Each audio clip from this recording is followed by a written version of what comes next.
Today programme on BBC Radio 4. And 59 Scottish constituencies will be contested in the election, with hopes from Labour, the Lib Dems and the Conservatives of eroding the dominance of the SNP. Jim Naughtie reports now from an area where there is a great deal to play for. Look at the selections of beautiful fresh fish we've got on the quayside today. We've got some ling. Look at these huge ling in the boxes there, their tails and heads sticking out the boxes. Peterhead in the early morning, windy and grey. The boat's just in. Look at this beautiful shiny place with the red spots in it. My mouth's watering just looking at this, and it's only 7 a.m. in the morning. North East Scotland, a rocky coastline, rich farmland and moorland, whisky in the glens. And in this election, a political cauldron. The fishing industry, most of the fishermen have no option but to vote for the Conservative Party, especially in Scotland. For a generation now, much of the rural North East has been nationalist territory. Angus Robertson, the SNP's Westminster leader, and Alex Salmond, the former leader, both had huge majorities in these parts in 2015 in the party's clean sweep of the whole region. But some voters are changing their habits. Well, I have to be honest, I have voted SNP all my life, but I think with the stance they've taken with the common fishery policy and I think I'll actually be voting Conservative. If the Tory Scottish revival is real, this is where you'll see it on June the 8th. And here, at Peterhead Fish Market, you'll learn why.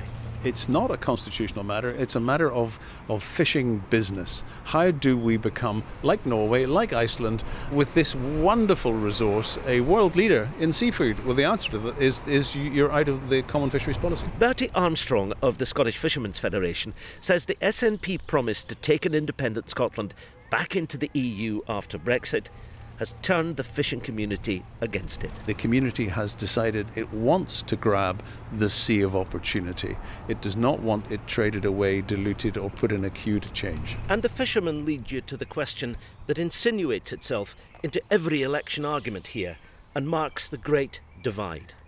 The SNP promised to try to get a second referendum on independence because of Brexit. The opposition to the nationalists, led now by the Conservatives, is distilled into one word: no. I've got a Conservative leaflet here, and you'd think, to read it, that Theresa May had called the vote on this very issue, although she didn't. And SNP supporters do acknowledge that after the veritable avalanche of 2015, some voters are just bound to abandon ship. Bruce Fade of the SNP, sitting at the old harbour side in Portsoy, admits it, although he says the tide is still strong. Probably under a bit more scrutiny than they were last time, which is always going to happen when they did so well last time. But it's going reasonably well, I think, yeah. But what about those sceptical fishermen whose lives are so embedded in the spirit of this place? Some people may not want to go back the whole hog. That's current SNP policy, that's party policy. But there are people within the SNP that don't favour full membership of the EU, so I don't know if it would ever come to that. The twin questions of Europe and independence have complicated everything. Just think of it. What do you do if you're a nationalist who supported independence in that referendum and then supported Brexit? Now, there may be up to 500,000 of them across Scotland, according to surveys. Or if you're an anti-nationalist who likes the SNP policy of staying in the EU.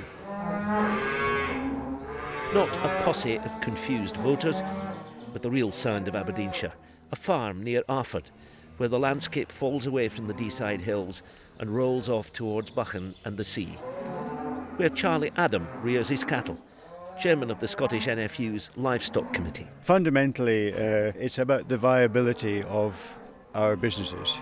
Given that farm incomes have dropped enormously, as you may be aware, we're talking about, I think it's £11,900 average income in Scotland, and with 1.3 million capital invested, I don't think the Dragon's Den will be jumping at that one. He's not making a party political point, but you can't turn round here without hearing somebody complaining about the prospect of another referendum campaign. Certainly, as the people that I meet, their attitude to a second referendum is that it is irrelevant at the moment. It's not the most important thing. As someone once said, it's the economy, stupid. There are so many conflicting interests here. Obviously there are people who were pro-Brexit but are not pro-independence, plus all the other combinations. And it's very difficult actually to work out of all of that just which way people will jump. The yellow signs of the SNP sprout up from fields all over the northeast, and this has been nationalist territory for a generation. They argue a simple case, that at Westminster they're the strongest voice that Scotland could have. Now that claim is being tested. Because even if they don't want this election to be about a second referendum, and they don't, all the other parties do. You hear it all along the coast and in the hills, at cattle marts. But you also know that the SNP has built a formidable fighting machine that has persuaded voters to give them loyalty that sticks. Here's one young voter who explains why. Up here, the Tories aren't, let's say, popular, and all I see is just SNP MPs fighting for Scotland, and you don't see Conservatives really caring. Theresa May has no interest in what we think. She is just in it for England, she's in it for London. The SNP are here to stay. Everyone knows it's a battle royal.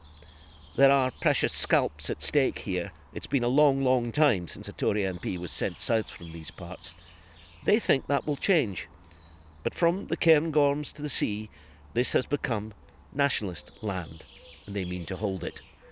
Fiercely independent in culture and tradition, North East Scotland is enjoying this fight, because it will matter far beyond its natural boundaries, distilling the constitutional argument to a fine and mysterious potion as powerful as anything that comes out of the glens.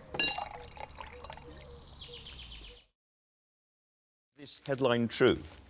Yes, the headline says, no foreign fishing in our waters. Is it going to be completely banned once we leave the London Convention? Well, fishing in the immediate area around our waters, 6 to 12 miles, yes, we will be saying that we are taking back control, and we will in due course... No French, no Spanish boats at all in those We will waters. have control. We can decide the terms of access.